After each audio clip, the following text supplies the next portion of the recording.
Hey guys, welcome back to another episode. Now today I want to talk about my top 5 video game box art. The best ones, the ones that I love the most.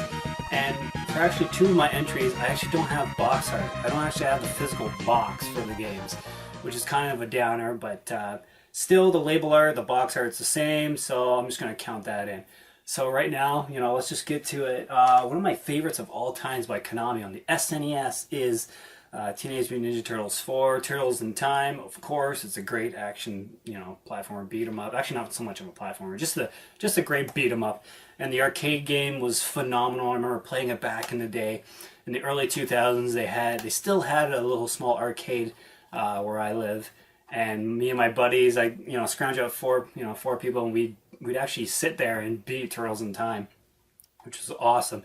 Actually, a friend of mine used to work at the place, at the arcade, and he would give us a free play, unlimited, continues or coins or whatever. And we would, multiple times just beat this game. But the box art is just so fantastic. I mean, you have the 4 turtles. You got, I think this is Raphael. It's Raphael on the surfboard, the turbocharged surfboard. You've got, the trains, and you've got, what else is in there? The Statue of Liberty, and all of the turtles.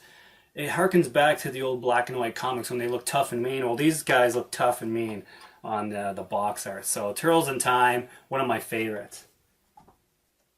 And actually, this is the second SNES game I want to mention. It's very dark and creepy. It's all, of course, the masterpiece of Super Castlevania IV on the SNES. And, Konami did a great job. It's fantastic artwork. I just love, Simon Belmont just, rappelling off of his chain whip and, swinging into action. You see the Medusa's head there, the skeleton, and the crumbling rock wall there. And the Medusa's head, like I just mentioned, but the serpents all around Simon. It's just really cool, really creepy. It really pops and stands out in my mind, and I just love it. I've always loved the Castlevania artwork, from all the way to the PlayStation 1 games, and of course on the NES games had some phenomenal stuff. Like Castlevania 3 is one of my honorable mentions, I would say, especially the Japanese artwork. It's really good, really creepy and atmospheric. I really like it. Alright, it's an actual box I do own. Is The Art of Fighting, and this is a great martial art fighting game on the Genesis. I just like the look of it. The use of colors is really nice. The lightning in the background and the characters. They all look really cool. I really, really enjoyed this fighting game too. It's just a great game, but the box art is it just stands out to me. It's really cool. So yeah, Art of Fighting. This is one of the best, one of my true favorites. Even like the lettering, the Art of Fighting itself is just really neat. So anyways, I'm done gushing about that. Another Genesis game, of course, is Sonic 2. And you guys might be saying, Sonic 2, well, what's so good about this? Well, it's very simple.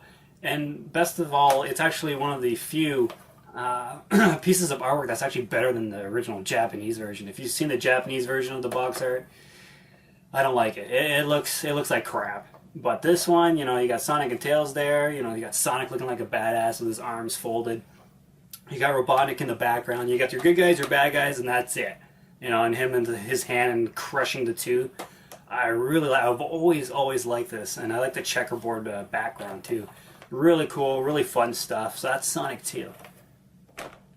And last and certainly not least, a game on the TurboGrafx 16. And yes, I do own a TurboGrafx 16. It's Bloody Wolf. I am a big fan of this particular piece of art. It's nicely, it looks like a painting almost, but it's just like a cool little action pose. You got explosions in the background.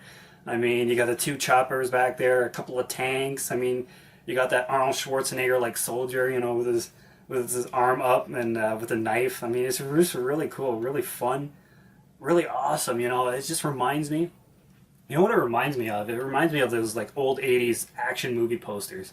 That's basically the vibe I get from this. So yeah, Bloody Wolf, that's a great, phenomenal beat 'em up game too. You get fucking flamethrowers, machine guns, bazookas. Not to mention you can stab people with a knife.